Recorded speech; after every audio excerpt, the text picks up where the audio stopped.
voy a contar un poco la experiencia de Costa Rica en la introducción de proporcionalidad y alternativas al encarcelamiento para mujeres. Entonces, empecemos. Te veo, María, por ahí, vamos por acá para que nos veamos, ok. Dale 3 veces o 4, 1, 2, 3, 4, ok. Eso es un poco una línea del tiempo. Arriba están las convenciones internacionales, abajo está la legislación costarricense. Aquí tomo un poco también lo que dijo Mariano de Harry Alsinger. Él no solo fue el creador de todas las políticas en Estados Unidos, sino también uno de los pensadores de las convenciones internacionales y que las empuja a nivel internacional. Es un poco para entender que el problema no es solo estructural de nuestros países, sino es mundial, ¿verdad? Entonces hay una serie de convenciones internacionales que tampoco dicen que hay que meter a la cárcel a la gente de 20 años, ¿verdad? Incluso hablan de aspectos de proporcionalidad o reducir penas por consumo, en fin, ¿verdad?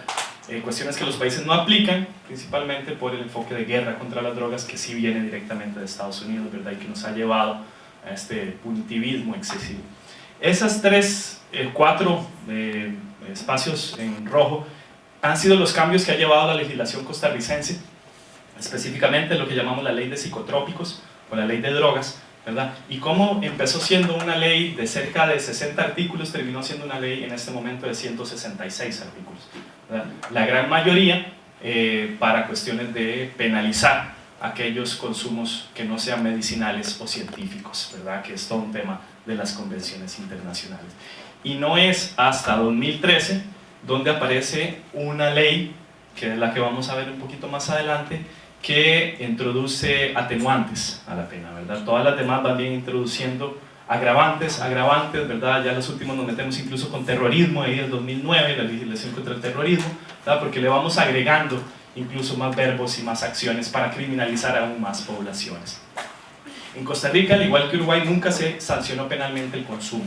Habían sanciones administrativas en un inicio, pero en la última versión de la Ley de Estupefacientes y Psicotrópicos del 2001 se introduce un artículo del 79 donde se habla de promover tratamiento e internamiento ambulatorio voluntario y gratuito. O sea, básicamente lo que puede hacer un policía cuando detiene a una persona consumiendo en la calle es decirle, mijito, vaya a tratamiento, ¿verdad? Voluntario. Con personas menores de edad es diferente, ahí sí hay tratamiento obligatorio, no voy a profundizar en ese tema, pero sin duda cambia radicalmente y ahí sí hay un enfoque mucho más represivo y pues hablaríamos de situación irregular y curioso.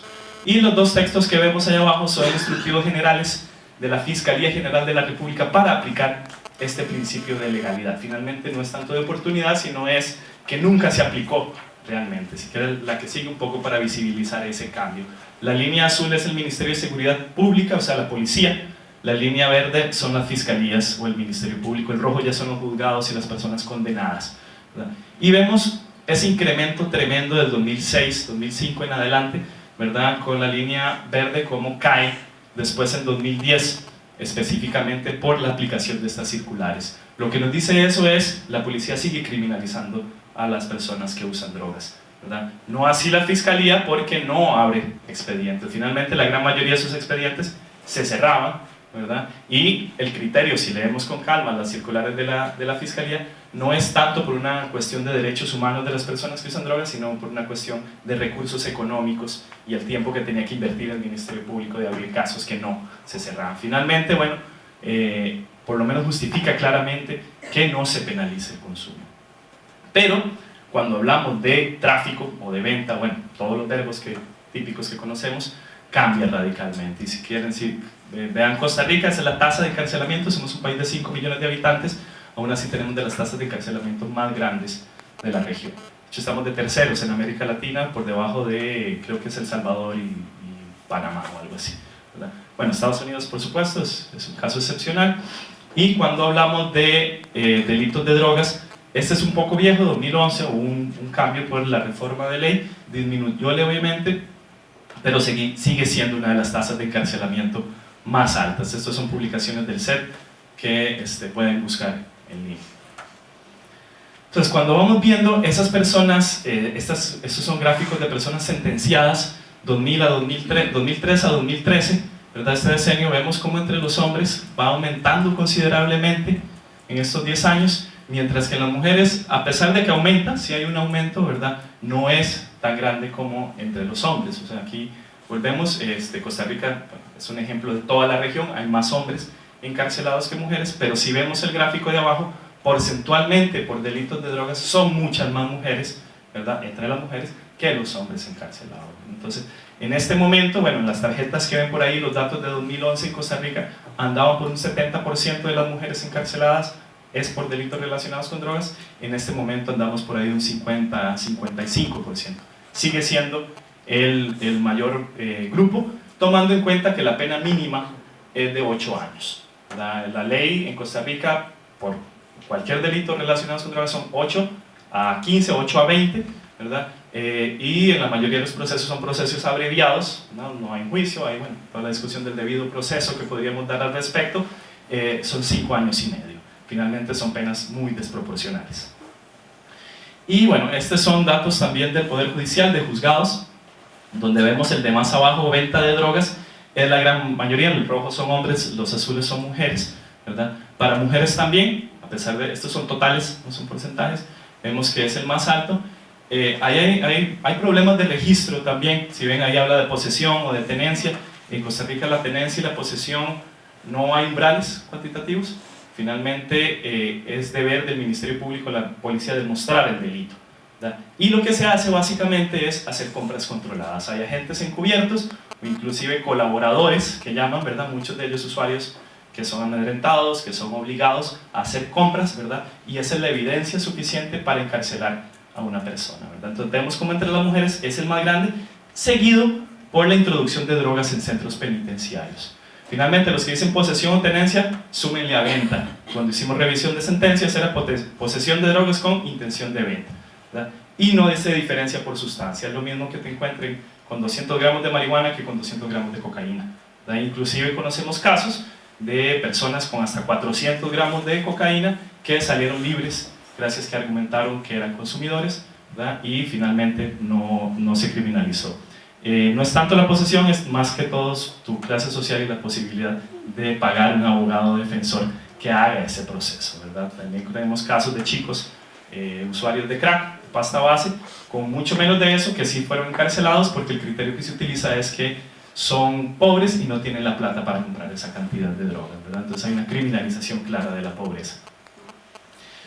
Este tema, bueno, llevó principalmente a la defensa pública de Costa Rica, viendo principalmente el delito de introducción de drogas. Devuélvete un segundo, María, porque quería que vieran, sí, el de introducción de drogas, si ven, es el único delito donde las mujeres son más que los hombres, ¿verdad? De hecho, cerca de una cuarta parte de las mujeres encarceladas es por ese delito, introducción de drogas, ¿verdad? Entonces es claramente un delito con cada mujer, ¿verdad? Y esto lo demostró claramente la defensa pública en un estudio que hicieron en 2012 y elaboraron un proyecto de ley muy particular, ¿verdad?, que es esta ley 9161, que popularmente le llamamos 77 bis, porque básicamente agregó un artículo al artículo 77, que es un artículo, un agravante, ¿verdad? Finalmente introducir drogas a la cárcel era lo mismo como vender drogas en un centro educativo o en un espacio cultural, ¿verdad?, y más bien aumentaba las penas, de un mínimo de 15 a 20. La defensa pública, con una estrategia legislativa muy interesante, lo que llevó es a incluir, bueno, no fue solo la defensa, fue todo un equipo, incluso había gente de la fiscalía, para más bien introducir un atenuante en ese mismo, donde lo que dice específicamente es aquellas personas, aquellas mujeres que introducen drogas a la cárcel, que cumplen algunos de estos criterios, se les disminuye la pena de 8 a 3 años, ¿verdad? Entonces, estos criterios son muy relevantes porque es una forma que podríamos decir, es una de las mejores formas de introducir proporcionalidad en las penas. Finalmente, si estamos hablando de políticas de drogas basadas en las personas, basadas en los derechos, pues hay que dejar de hablar de las sustancias, ¿no? Y no pensar en cuánto porta o cuánto vende, sino cuál es la condición de estas personas. Entonces, si ven los criterios, que son criterios de vulnerabilidad, digámoslo así, se encuentra en condiciones de pobreza, es jefa de hogar con condición de vulnerabilidad, tiene a su cargo personas menores de edad, adultas mayores o con discapacidad, o es una persona adulta mayor, ¿verdad? Entonces, con que cumpla uno de esos criterios, se le disminuye la pena a 3 años. Y es la única forma, penas de menos de 4 años, que puede recibir una alternativa. O sea, por tráfico de drogas o por venta de drogas, a nadie se le puede aplicar una posibilidad de alternativa. Esto llevó, bueno, a la creación de también una red de atención que es la Red Interinstitucional para la Atención Integral de Mujeres Vinculadas a un Proceso Penal, donde se trataron de articular o se están tratando de articular una serie de instituciones estatales. Ahí vemos Defensa Pública, el Instituto de la Mujer, el Instituto Nacional de Aprendizaje, el Instituto Mixto de Ayuda Social, el Patronato Nacional de la Infancia, el Instituto sobre Alcoholismo y Farmacodependencia, en fin, que en este proceso la intención es a aquellas mujeres que salgan de la cárcel, ¿verdad?, darles una atención, y principalmente se derivó a que gracias a ese proyecto de ley, a esa ley, salieron cerca de 120 mujeres de la cárcel. Esto también gracias a un juez de ejecución de la pena que se dedicó a revisar las sentencias y ver cuáles ya habían cumplido los 3 años, ¿verdad? Y se hizo una reunión donde salió una gran cantidad, ¿verdad? Y la discusión fue, ahora que están afuera, ¿qué hacemos? ¿Verdad? ¿Qué hacemos con ella? ¿Qué les brindamos? Y surgió esta red. Ha sido un gran esfuerzo, sin duda esta red ha sido un proceso importante de tratar de articular diferentes instituciones públicas que siempre han trabajado aparte, ¿verdad?, que siempre han trabajado por su lado. No sé si debería ser lineal, tal vez podría ser mixta al mismo tiempo, ir a diferentes servicios, finalmente depende de cada persona, y aún estamos esperando alguna evaluación al respecto para ver qué impacto ha tenido. Lo que sabemos es que de estas 120 mujeres que salieron por introducción, incluso es intento de introducción de drogas a un centro penitenciario, porque ni siquiera lograron introducirlo, ¿verdad? Las detuvieron antes, pues solo una ha reincidido, ¿verdad? Entonces también hay que tomar en cuenta que el delito es muy particular. Entonces, relevando ya datos más actuales de 2015, ¿verdad?, vemos un cambio importante. A pesar de que la cantidad total de mujeres en el sistema penitenciario ha aumentado y viene en aumento, ¿verdad?, como pueden ver ya llegamos a cerca de 2.500 casi, ¿verdad?, vemos como en 2012, 2013 se quiebra, en 2013 principalmente, cuando se empieza a aplicar esta legislación, y cómo disminuye la cantidad que está en un sistema institucional, o sea, en encierro directamente, en comunidad, ¿verdad? Porque muchas de estas mujeres, la gran mayoría que son sentenciadas por introducción de drogas, se les ofrece una opción de comunidad, ¿verdad?, una alternativa al encierro. Y esto se ve más claramente cuando vemos los tipos de delitos específicos sobre drogas, el rojo, la introducción de drogas a un centro penitenciario, como después de 2013 cae totalmente. Eso no significa que haya disminuido la cantidad de mujeres que introducen drogas, significa que los juzgados incluso aplican una suspensión provisional de la pena inmediatamente, o sea, ni siquiera se toman el tiempo de hacer un juicio, ya ven que es una mujer con estas condiciones que comete este delito y entonces inmediatamente tratan de disminuirlo. Entonces, dale una vez, ok, que estos son hacinamiento penitenciario, tenemos un grave problema de hacinamiento penitenciario, un 47, un 50%, algunos de los centros penitenciarios ya llegan casi un 200% de hacinamiento, pero como ven en el círculo, el único centro penitenciario que no tiene hacinamiento es el Buen Pastor, el de las mujeres, ¿verdad? Gracias a que salieron 120 mujeres de la cárcel por esta reforma. De hecho, estaban ocupando el comedor en ese momento y ahora ya tienen un lugar donde comer, ¿verdad? Y bueno, este Ministerio de Justicia ha hecho reformas también simbólicas, digámoslo así, le cambiaron el nombre, el Buen Pastor, inclusive en Colombia la cárcel de mujeres también se llama el Buen Pastor, que hay toda una reminiscencia religiosa, patriarcal, ¿verdad?, porque es el Buen Pastor el que tiene que resguardar a las mujeres, y le pusieron el nombre Vilma Curlin Rivera, que es una mujer enfermera afrocostarricense que dedicó su vida al trabajo con las mujeres encarceladas, ¿verdad? Un poco que sí, es solo cambiarle un nombre a una cárcel, eso no le va a cambiar las condiciones de la cárcel, pero simbólicamente empezamos a pensar distinto. Hay otras reformas legales que también vienen a contribuir a este proceso. Les comento, ahí tenemos una ministra de Justicia, bueno, un Ministerio de Justicia que está tratando de hacer cambios, que está progresando, le queda hasta mayo del año que viene, entonces estamos corriendo con ellos para ver qué cambios podemos hacer en este tiempo. Y una de las leyes que ha contribuido mucho es la 9361, la reforma de ley de registros y archivos judiciales, que está introduciendo criterios para eliminar los antecedentes penales.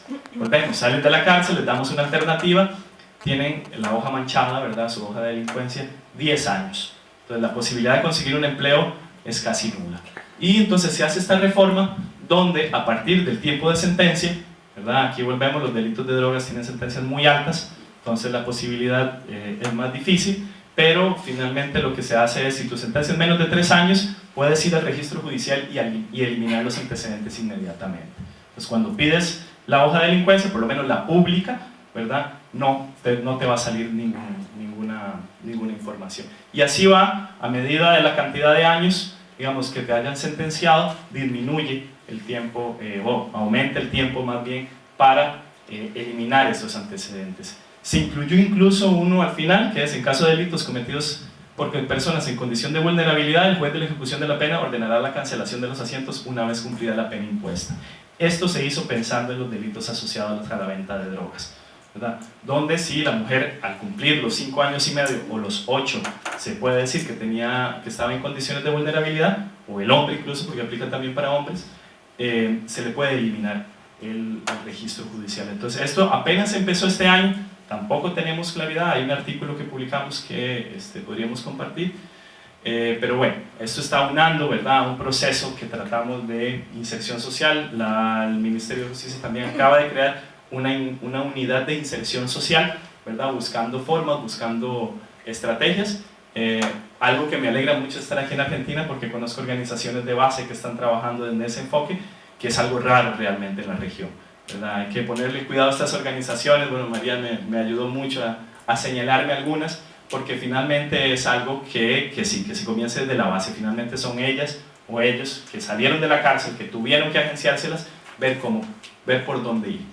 Hay otras legislaciones que están en curso, en proyectos de ley, digámoslo así, una ley de ejecución de las penas. Tenemos un código penal desde el 47 y no tenemos una ley de ejecución de las penas todavía, ¿verdad? Entonces finalmente hay muchas cosas que se aplican ahí a la diestra y siniestra, más siniestra que cualquier otra, ¿verdad? Una ley de justicia restaurativa que también va caminando, que excluye los delitos relacionados con drogas, ¿verdad?, porque son delitos graves. Entonces también no importa si el chico, por ejemplo, que vende crack, pasta base, consume pasta base, no se le aplicaría justicia restaurativa porque es un delito grave, ¿verdad? Y finalmente hay un proyecto de ley, el que estamos impulsando con un diputado, un poco para ver si podemos introducir proporcionalidad desde estos principios de vulnerabilidad a cualquiera que sea encarcelado por delitos relacionados con drogas. Entonces también estamos tratando de crear otro bis por ahí en el artículo 58 de la ley, ¿verdad?, un poco para ver estos 3 criterios, ¿verdad?, quien por su condición de consumo problemático, pobreza extrema, situación de vulnerabilidad, haya sido utilizado o explotado por un tercero, ¿verdad?, un poco dándoles herramientas a los jueces para que puedan tomar decisiones un poco más inteligentes, ¿verdad? Y un poco aquí lo que tratamos, que fue una discusión, bueno, un trabajo colaborativo con la defensa pública, con diputados, con penalistas, ¿verdad? El de más abajo, que yo creo que dice lo mismo cuando los hechos y ocupe un rol no significativo en la organización criminal. Aquí más bien lo que estamos obligando también es a los organismos de investigación judicial, a la policía, a hacer una investigación del rol en la organización criminal. Porque finalmente te sancionan igual si eres el pequeño vendedor, el que trae los paquetes, el que controlas a un grupo, ¿verdad?, o el que andas, que tienes toda una organización de transporte internacional.